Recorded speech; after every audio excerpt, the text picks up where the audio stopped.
Sveiki visi, ketvirtadienio vakarą jau 35 kartą su jumis, 90 sekundžių apie politiką. Ir tema, kurią norėčiau aptarti su jumis šiandien, be abejo, yra susijusi su tuo, kas vyko Briuselyje ir NATO viršūnių susitikimas, kuriame pirmą kartą dalyvavo Jungtinių Amerikos valstijų prezidentas Donaldas Trumpas. Taigi, kol Lietuvoje Seimo nariai kovėsi dėl alkoholio įstatymo pataisų, viso pasaulio dėmesys krypo būtent į šią Europos ir NATO institucijų sostinę.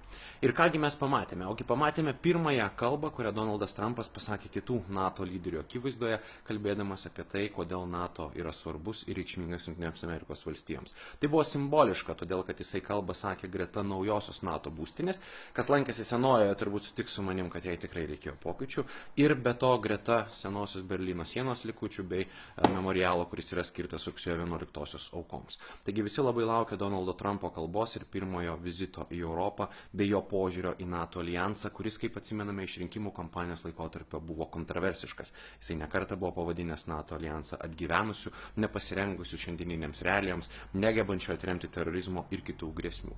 Kalba Trumpo turbūt nebuvo netikėta ir tonas jos turbūt buvo lauktas, nes iš esmės Trumpas akcentavo kelis dalykus. Visų pirma, jisai pasakė, kad NATO yra pakankamai svarbi institucija, kuri užtikrino saugumą per visą alijanso istoriją nuo 1949 metų. Jis taip pat pažymėjo Rusiją kaip grėsmę, tai turėtų atkreipti ir mūsų dėmesį. Jisai pabrėžia, kad Rusija yra grėsmė, nors ir skiria tam labai nedidelį kalbos laiko dalį. Jisai taip pat daug kalbėjo be abejo apie finansus. Ir jisai dar kartelį pakartojo savo kertinę tezę, kad 23 valstybės iš 28 NATO alijansų narių šiandien neskiria 2 procentų gynybai. Tai yra problema, kurią konstatavo ir Barackas Obama, ir Džordžas Bušas jaunesnysis, ir kiti prezidentai, bet tik tai Donaldas Trumpas sugebėjo pakelti į tokį lygį, kad šiandien apie tos procentus turbūt kalbame visi. Ir jisai ne tik akcentavo, kad tik 5 valstybės, tai yra Jungtinė karalystė, Jungtinės Amerikos valstijos, Graikija, Lenkija ir Estija šiandien skiria 2 procentus gynybai. Bet ir kad kitos valstybės, finansuodamos mažesnių mastų, iš esmės jau sukaupė skolą arba atsilieka savo gynybinių pajėgumų stiprinime, todėl turėtų ne tik tai paskirti 2 procentus, bet ir juos viršyti tam, kad kompensuotų praradimus ir netektį. Kritikai sakytų, kad šioje kalboje nebuvo vieno labai svarbaus dalyko, ypatingai, kadangi ji vėlgi, kaip ir minėta, vyko šalia rugsėjo 11-osios memorialo. Jisai neakcentavo NATO 5 straipsnio, jisai labai aiškiai nepabrėžė, kad NATO yra tiksliau Jungtinės Amerikos valstijos yra pasirengusios ginti kitas NATO alijanso nares, nors iš esmės kalboje turbūt galima būtų rasti užuominų į tai. Tai šiek tiek nuvylė kritikus, kurie neišgirdo tos tezės, kurią kartojo gynybos sekretorius Matisas, kurią kartojo ir valstybės sekretorius Rexas Tillersonas ir kiti pareigūnai, pabrėždami, kad NATO įsipareigojimai nesikeičia. Trumpo retorika vis dar išlieka šiek tiek miglota. Bet kita vertus turbūt turime konstatuoti ir tai, kad jo kritika dėl NATO narių nesugebėjimo skirti gynybai 2 procentų taip pat yra labai svarbi. Nes šiandien NATO kontekste vėlgi kalbame apie 28 šalis ir jeigu Jungtinės Amerikos valstijos sudaro apie 46-47 procentus bendro alijanso ekonominio BVP pajėgumo, tai gynybos finansavime amerikiečių indėlis siekia 70 procentų. Tai yra problema. Bet kitais metais Lietuva ir Latvija prisidės prie 2 procentų klubo.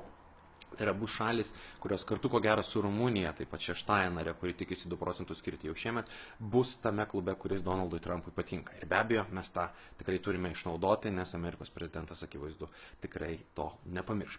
Kitas dalykas, kuris yra labai tiesiogiai susijęs su to, kas šiandien vyko Briuselyje ir be abejo su tragedija, kuri nutiko Mančesteryje, yra žvalgybinės struktūros ir jų tarpusavio bendradarbiavimas.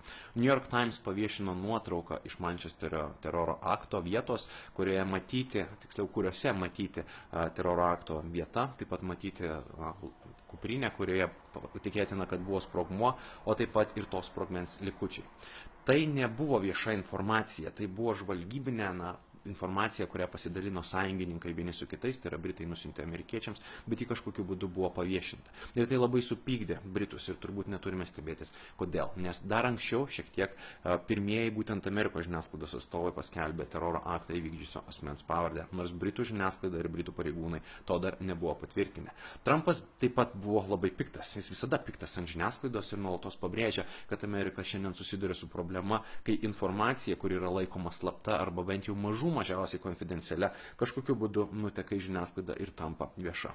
Jis žada artimiausiu metu šią problemą išspręsti, bet Britai tikrai tuo nesidžiaugia ir kai kurie pareigūnai netgi kalbėjo, kad galbūt reikėtų suspenduoti informacijos keitimąsi, nes tiesiog tai gali kliudyti tyrimui, tai gali kliudyti ateityje galimybėms užbėgti už akių panašiems teroro aktams, o ir apskritai bendros pasitikėjimo atmosferos labui be abejo tokie incidentai tikrai neprisideda.